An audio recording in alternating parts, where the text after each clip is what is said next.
C'est pour cela, chers frères et sœurs, continuez à lire la Bible. À travers ces écrits, vous arriverez à décerner les actes de ceux qui sont venus vous apporter ce livre et les écrits ou principes moraux contenus dans ce livre. Il faut qu'un voleur soit saisi avec l'objet qu'il a volé.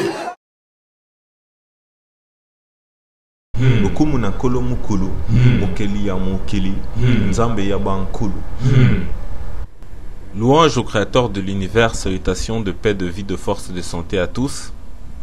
Chers frères et sœurs, dans cette vidéo, par la grâce d'un Nkolo, avec l'aide du Kwankulu, la sainte tradition ancestrale du peuple originel, nous allons authentifier les termes hébreux et arabes pour désigner un ange, c'est-à-dire Malaki ou Malaika, comme appartenant bel et bien à la tradition ancestrale du peuple originel.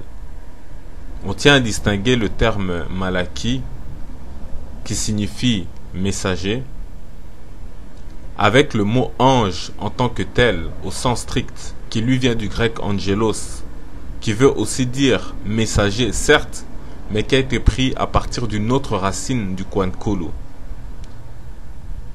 Car la Bible dit dans Psaume, chapitre 22, verset 18, « Il se partage mes vêtements, il tire au sort ma tunique. » Donc chacun a pris une partie du corps du Christ, et c'est-à-dire, on parle de Osiris. Ils ont pris chacun sa part de notre langage, de notre tradition ancestrale. Donc, dans cette vidéo, on va s'occuper de récupérer la portion confisquée donc par ceux qui se sont appropriés la langue arabe et hébraïque. Donc, c'est la portion du mot ange que l'on va ramener dans notre patrimoine ancestral, c'est-à-dire Malaki ou Malaika. Et pour cette fois, on va laisser de côté la portion grecque angelos. Et au passage, nous sommes bien conscients que Malik ou Malek signifie également un roi, et cela aussi concerne les anges. Mais on va néanmoins aussi laisser de côté cette portion pour ne pas venir alourdir cette vidéo. Mais cela, non sans toutefois y glisser un petit mot ou un petit indice. Donc sans plus tarder, nous pouvons commencer. Comme vous le savez, probablement il y a d'autres personnes du peuple originel qui font des vidéos sur YouTube ou sur Internet. Vous avez par exemple Tsiba Malonga, qui en plus de faire des vidéos possède un énorme blog appelé Bantou Hébreu. Dedans, il relie les mots bibliques aux langues bantou, essentiellement Kikongo et Lingala. Vous avez aussi Zulula 100, qui a carrément réécrit la Bible sous le nom de Bibel. Et donc ici, vous avez les premières étincelles du redevouement du Kwankulu, la sainte tradition ancestrale du peuple originel. Et bien évidemment, il y a encore d'autres frères et sœurs qui font des vidéos. Il sait donc de comparer, de trouver le vrai et la justesse lorsqu'il y a des divergences dans les termes et les noms qui se disent être les noms originels. C'est pourquoi il est bon pour vous d'examiner toutes choses et de retenir ce qui est bon, et donc de peser, de comparer avec une balance juste. Donc cela rend service à tout le monde et permet de corriger les erreurs. Parce qu'il ne faut pas laisser subsister les erreurs lorsqu'on parle de religion, lorsqu'on parle de spiritualité. Vous avez vu que moi-même, le Kwankulu, m'a corrigé dans mon interprétation erronée du terme religion. Et il y a comme ça dans d'autres choses que le Kwankulu est venu me corriger. Et en cela, je dis que la gloire revienne en Nkolo.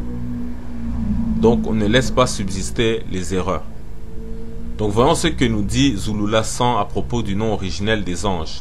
Dans la version authentique originelle, il est dit ceci: le cinquième Namuloloma, c'est-à-dire ange, sonna. Il dit qu'on les appelle des Namuloloma. On répète Namuloloma. On voit tout de suite que l'hébreu Malaki n'a pas été puisé dans ce terme-là. Il n'y a aucune ressemblance. Donc on va laisser ce terme-là de côté. Voyons maintenant du côté de Tsiba Malonga, et pour ça on va aller lire ce qui est écrit dans son blog. On peut lire la chose suivante. Le préfixe bantou ma exprime la pluralité. Banane au singulier se dit dikondi, au pluriel makondi. On retrouve ce préfixe ma dans le mot hébreu maleki, qui se traduit comme messager ou ange, mais qui veut dire les frères maleki. Donc Tsiba Malonga, en quelque sorte, pas directement, mais indirectement, conteste que le mot ange, qui est écrit dans la Bible comme étant Malaki, veut dire messager ou ange. Et lui, il dit que ça veut dire les frères. Néanmoins, ça ne veut pas dire forcément qu'il conteste que ça veut dire aussi ange ou quoi, mais en tout cas, il met en avant, il privilégie le terme frère. Et pour justifier, il donne Apocalypse chapitre 12 verset 10, il dit « Et j'entendis dans le ciel une voix forte qui disait « Maintenant le salut est arrivé, et la puissance et le règne de notre Dieu et l'autorité de son Christ, car il a été précipité l'accusateur de nos frères, entre parenthèses, Maléki. » On s'arrête ici un instant pour préciser que le terme employé en grec dans ce passage n'est pas Maléki, mais Adelphos. Néanmoins, on comprend ce qu'il a voulu faire. Il a voulu traduire le terme frère par Maléki selon lui. Terminons donc la lecture de ce qui est écrit dans le blog. Il dit celui qui les accusait devant notre Eya Abbé jour et nuit. Donc il a encore mis un terme qui lui est propre pour désigner Dieu. Comme Job dont le vrai nom fut Yombe, tribu Bantou Bakongo Bayombe. Donc là encore, il dit que Job, son vrai nom était Yombe. Donc il dit comme Job fut accusé par Satan devant Eyahabé, Job chapitre 1 verset 9 à 12. Et donc voici ce qu'il dit comme conclusion, on peut dire ça comme ça. Donc pour les anges, les Bantous, Israël ancien sont des frères, Leki, les Maleki en langue Congo. Donc fin de citation de ce que Tsiba Malonga ou de ce que son blog nous dit. Pour résumer, il justifie son interprétation par le passage de Apocalypse chapitre 12 verset 10 et aussi ailleurs qui dit que les anges sont les frères ou les compagnons des prophètes, des apôtres, etc. Et selon lui en Congo, en langue Congo, ange se dit Leki, ce qui justifie donc son interprétation, ce qui aussi en apparence pourrait sembler logique. Sauf qu'on a au moins un double problème, voire un triple ou un quadruple problème. Mais on dira que les deux derniers problèmes ne sont pas ce qu'il y a de plus intéressant. On va s'intéresser aux deux premiers problèmes. Le premier est que Mouleki signifie pas simplement un frère, mais précisément un petit frère, un frère cadet. Donc, dans ce cas-là, les anges seraient donc nos petits frères. Ce qui ne marche pas vraiment. Sinon, d'ailleurs, Tsiba Malonga aurait lui-même précisé qu'il s'agit de petits frères. Mais il s'est limité, semble-t-il, à dire frère, ce qui n'est pas tout à fait la même chose. Puisqu'on sait que les anges peuvent vivre très longtemps, des siècles, sont même des divinités. Ce n'est pas des gens comme nous qui meurent, etc. Donc, comment peuvent-ils être nos petits frères? Donc, il y a un problème. Par contre, Tsiba Malonga a en partie raison avec ce terme de Maleki. On va le voir avec le Kwankulu. Car ce terme-là a un autre sens qui est plus proche du mot messager et que Tsiba Malonga semble avoir négligé. Comme je lui ai dit, Nkolo nous a tous aveuglés, même sur des choses évidentes qui étaient là sous nos yeux. Et ici, on a un bel exemple, puisqu'il dit que il a fait des recherches pendant près de 10 ans. Ensuite, le deuxième problème, c'est que si les anges veulent dire simplement frère, Maleki, on fait quoi donc de la signification du mot ange et du mot messager dans la Bible et dans le Coran? Car dans la Bible, Malaki peut désigner un simple messager qui n'est même pas un ange. Par exemple, dans Genèse, chapitre 32, verset 3, on nous dit Jacob envoya devant lui des messagers, entre parenthèses Malak, à Ésaü, son frère, au pays de Séir, dans le territoire de Édom. Fin de citation. Donc, si on commence à dire que Malek qui veut simplement dire les frères, cela va changer beaucoup de sens, de beaucoup de passages dans la Bible.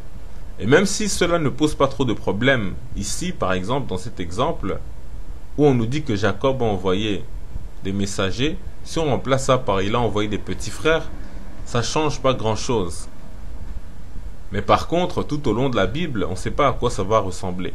Néanmoins, le problème est que Malaki veut bel et bien dire messager ou ange.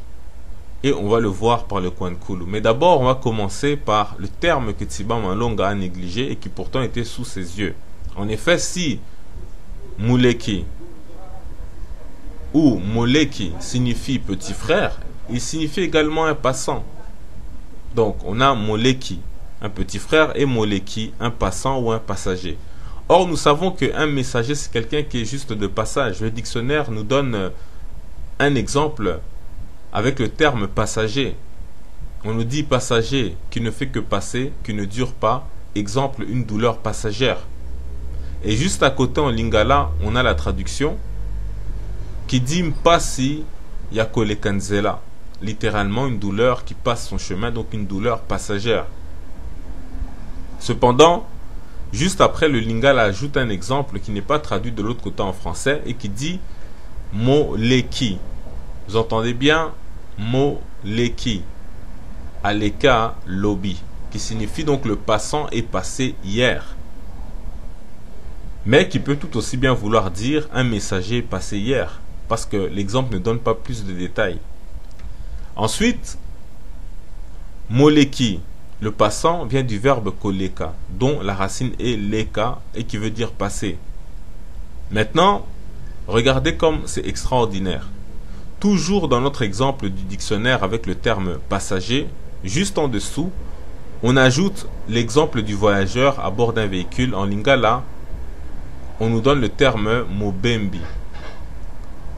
On le souligne juste au passage pour dire que ce mot a une puissance assez extraordinaire. Mais ce n'est pas notre sujet du jour. Et comme vous le voyez dans l'exemple juste derrière, on n'emploie pas le terme mobembi pour parler du voyage.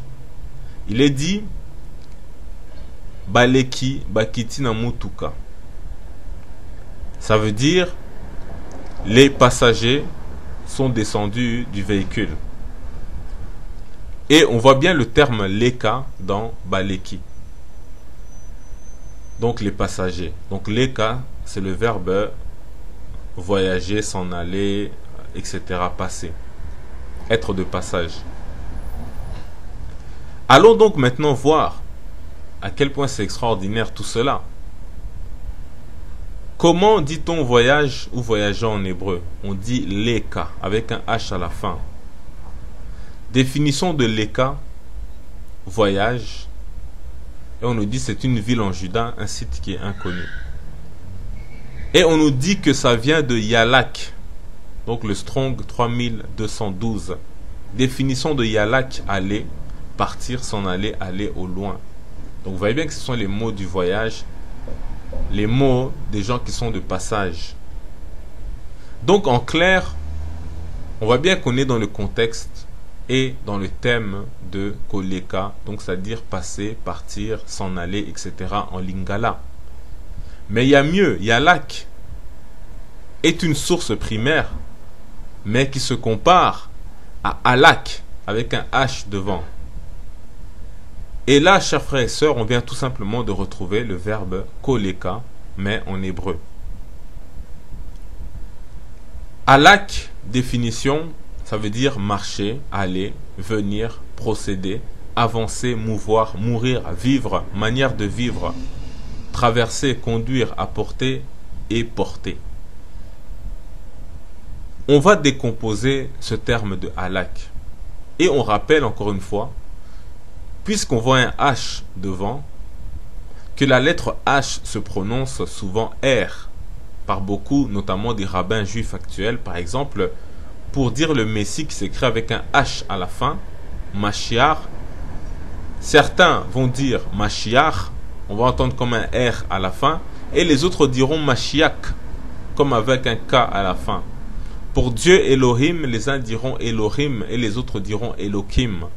Pourtant, on écrit toujours Elohim avec un H et non pas avec un R, mais pourtant le son R ressort. Ce jour dédié pour la Refoua Shema de David Ben Maya, la question de Élie. Quelles sont les conditions, les critères du Mashiach? Quels sont les critères pour être Mashiach? Mashiach. Adam, la Torah est claire. On les appelle dans la Torah Bnei Elohim. Alors évidemment, un juif ne va jamais traduire Bnei Elohim par fils de Dieu. Puisque comme nous le savons, nous qui connaissons l'hébreu, le mot Elohim est appliqué à quantité d'autres choses que... Donc, pour le son R, en première intention, c'est le son K à l'origine. On l'a vu notamment dans la vidéo précédente qui parle de la religion, qui vient du latin religare. Les deux R au début de religare et à la fin se prononcent K en lingala, ce qui donne ko-linga-ka au lieu de religare. Ko-linga-ka et ko-linga-ka veut dire la même chose que religare, c'est-à-dire relié. Mais en plus, ça veut dire aussi aimer. Donc, on a bien vu que le R se prononce en fait K. Ainsi, avec le terme hébreu halak, qui veut dire voyager, passer, aller, etc. En lingala, ça va donner koleka. Avant donc de le décomposer pour bien le voir, on doit se souvenir que la Bible est un livre cacheté. Elle n'a pas de voyelle à l'origine. C'est pourquoi pour un mot, entre autres raisons, il y a plein de variantes. Par exemple, Jésus va s'appeler Josué, ou plutôt Josué va s'appeler Jésus, Osée, Ésaïe, etc. Tous ces termes-là se confondent, même dans les translittérations. Yehoshua, Yoshua, Yasha, Oshe, etc., etc. En arabe aussi, pour Muhammad, on aura Mohamed, on aura Muhammadou, Mamadi, Mamadou, Ahmad, Ahmid, etc., etc. Et sans parler même des translittérations, ou plutôt des traductions ou des transferts, lorsque on va aller chez les Turcs, etc. Donc le D va devenir T, on aura des Mehmet, ailleurs on aura des Mahmoud, etc., etc. Et le Coran aussi est un livre cacheté, qui à la base n'a pas de voyelle, et dont les mots aussi ont des permutations. Ceci étant dit, on va maintenant décomposer le terme halak de la façon suivante. Le ha, donc H-A, ensuite on a la, ensuite on a ka. Donc on a pris consonne par consonne, syllabe par syllabe. Le ha, comme on a dit avec le H, se dira ra ou bien ro. Nous aussi on a le droit de choisir nos propres voyelles puisqu'il n'y a pas de voyelle à l'origine. Donc on aurait pu dire ra, au lieu de dire ra, on va dire ro. Donc ce qui donne ko. Le la devient le. Et le K à la fin reste K. Ce qui donne ko, le, ka.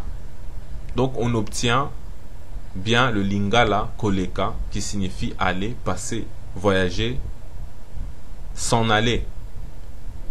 Donc tout comme le halak en hébreu qui veut aussi dire la même chose. Aller, passer, voyager, s'en aller, partir, voyager, etc.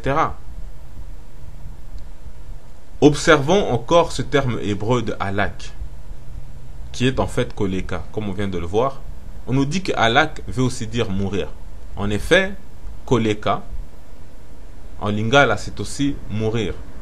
D'ailleurs, pour dire tuer quelqu'un, certains disent, surtout dans l'argot, kolekisamutu. Pourtant, le même terme signifie céder, laisser passer, faire passer quelqu'un, etc. Donc kolekisamutu, ça peut autant dire tuer quelqu'un que faire passer une personne ou lui céder le passage. Aussi, halak veut dire apporter, porter. Et déjà, on peut se poser la question, apporter ou porter quoi? Eh bien, par exemple, un message. Donc, le rôle ou le travail principal d'un ange avec les humains dans la révélation. Et donc, allons un peu plus en profondeur sur le terme ange en hébreu et en arabe pour voir ce que nous dit par exemple Wikipédia. On nous dit en proto-sémitique, malak signifie ange et messager. Plus l'on ajoute malak, entre parenthèses au pluriel, malaika, est le terme arabe pour désigner les anges. Fin de citation de Wikipédia. Donc en hébreu et en arabe, le terme ange est quasiment pareil. Ceci est déjà un petit indice pour vous dire que le Kohen Kulu, ce qu'il peut faire avec la Bible, il peut aussi le faire avec le Coran. Tout comme avec les hiéroglyphes de nos ancêtres de l'Égypte pharaonique. Donc, ange signifie messager, que l'on dit malaki en hébreu.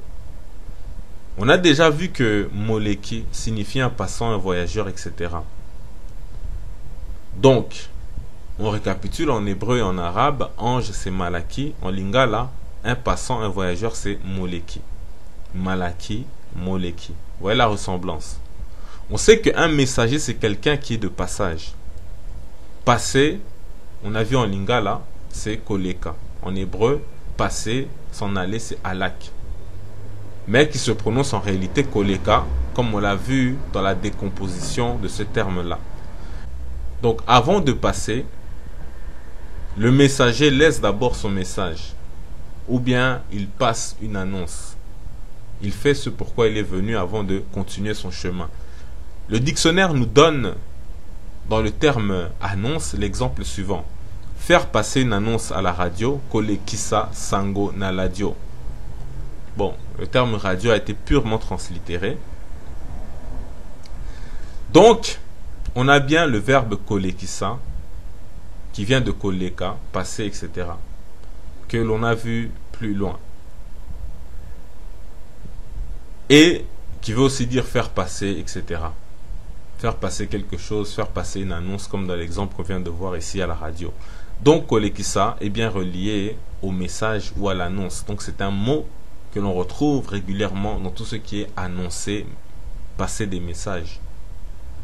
Mieux que ça, kolekisa ressemble à kolakisa. Kolakisa, ça veut dire montrer, ça veut dire enseigner, donner une leçon, un enseignement. Et comme par hasard, toujours dans les dictionnaires, lorsqu'on va au terme annoncé, on retrouve kolakisa. Mais il n'est pas tout seul, il est accompagné de komonisa, c'est-à-dire faire voir, donner la vision. Lorsqu'on dit amen, amon, qui se rapporte à la foi, emuna, etc., croire, c'est croire sans voir, donc c'est avoir la vision, etc. Donc en lingala, on dit mona, voir, limoni et moni, la vision. Donc c'est en rapport avec komonisa, faire voir, qui est en lien avec kolakisa, montrer, enseigner, qui est en lien avec kolekisa, faire passer, comme faire passer un message. Le dictionnaire donne kosakola aussi dans le même lot que tout ce qu'on vient de citer, dont on va d'ailleurs bientôt reparler sur Kinkolo Alingi.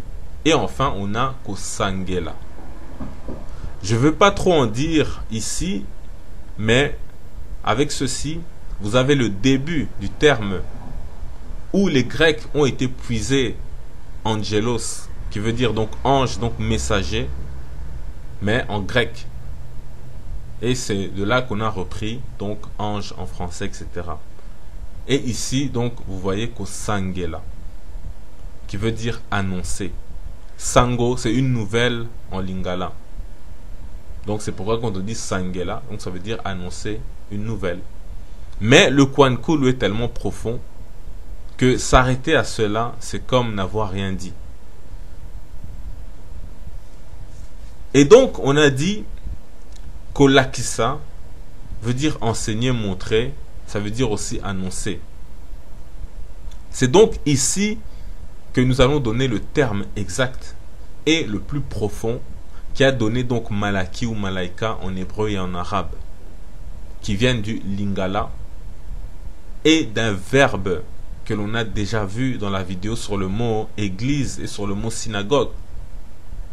Et on l'a déjà décortiqué en hébreu, c'est-à-dire kahal, qui se dit kakal en réalité, puisqu'il y a un H qui se prononce R. Et en grec, on avait ekaleo. Vous pouvez aller voir la vidéo si vous voulez. Ce verbe-là, en lingala, est kolaka. Kolaka signifie prévenir, avertir, prédire, aviser, donner rendez-vous, promettre. En effet, car un ange peut vous prévenir par exemple d'un danger. Avertir, car un ange est un avertisseur qui, en allant délivrer un message d'avertissement au prophète que le prophète doit transmettre, le prophète devient à son tour un avertisseur. Mais aussi prédire, car l'ange annonce l'avenir. Et les prophètes vont par cela prophétiser. Et on sait l'annonce de l'ange Gabriel qu'il est venu donc faire à Marie pour la naissance du Christ. Donc il est venu faire une prédiction, prédire. Ailleurs, il avertit, etc. Le dictionnaire ajoute kolaka, pronostiquer. Donc, comme lorsque on fait des paris, etc. en ligne ou dans les stades, etc. Les courses de chevaux, les matchs de football, les courses de Formule 1, tout ce que vous voulez. Les gens font des pronostics. Ils se disent, voilà, moi je pense que tel va gagner, tel score, tel classement, etc. etc. Donc, c'est aussi kolaka, pronostiquer. Donc, on est toujours dans une certaine vision de l'avenir. Et enfin, on a kolaka, prophétiser. Donc, vous voyez qu'on est en plein dedans avec le Kwankulu. Les choses sont très précises et très claires. Si vous allez dans la racine du verbe kolaka, on a par exemple elaka, qui veut dire promesse, prédiction. Donc la racine de kolaka est elaka ou laka. Vous remarquerez que cela ressemble beaucoup à leki, c'est-à-dire petit frère que Tsiba Malonga avait adopté pour dire que les anges sont des maleki. Mais elaka ressemble aussi à leka, donc voyager, être de passage, apporter quelque chose, etc., que l'on a aussi vu. Et donc, si celui qui voyage ou qui passe, ou qui est dépassé par l'âge, c'est-à-dire le petit frère, est appelé moleki ou moleki, celui qui vient annoncer, qui vient avertir, qui vient prévenir, qui vient révéler, qui vient annoncer une prophétie à un prophète, c'est-à-dire tout le travail que fait un ange tout simplement, eh bien on va l'appeler molaka. Et au pluriel, malaka. Donc, on récapitule encore une fois. Mouleki ou moleki, c'est le petit frère, le cadet. Moleki, c'est le passant, voyageur, le transporteur, etc. Molaka, celui qui fait l'annonce, le messager, donc l'ange. Au pluriel, c'est malaka, voire même balaka, etc. Donc c'est ceux qui font l'annonce, les messagers. C'est-à-dire exactement comme en hébreu et en arabe, malaki ou malaika. Je crois que tout est dit et tout est clair. Et au passage, en lingala, on peut aussi dire molaki, au lieu de dire malaka, ou molaka, etc. Donc molaki, qui ressemble plus à l'hébreu malaki. Ça veut dire la même chose, celui qui passe le message. En lingala, molaka au singulier, malaka au pluriel, messager, ange. En hébreu, malaki, messager, ange. En arabe, malak ou malaika, messager, ange. Donc je crois que cette fois-ci, on peut s'arrêter là. Vous voyez que le Kwankulu n'a rien à voir avec tout ce qui se dit ça et là. Il n'est pas étonnant que Tsiba Malonga n'ait rien vu. Même moi-même, qui emploie tous ces termes au quotidien, je n'ai jamais fait de rapprochement auparavant, avant de commencer à m'initier au Kwankulu, la sainte tradition ancestrale du peuple originel. N'en parlons même pas des dictionnaires en lingala qui traduisent tous ces mots et qui te mettent Anzelu pour dire ange. Donc, c'est une pure et simple translittération du grec angelos. Quoique, on reste toujours prudent avec le Kwankulu, parce que on se rend compte qu'il y a beaucoup de termes qui se ressemblent en lingala et en français. Alors on croit que puisqu'on a été colonisé, forcément c'est nous qui avons pris du colon.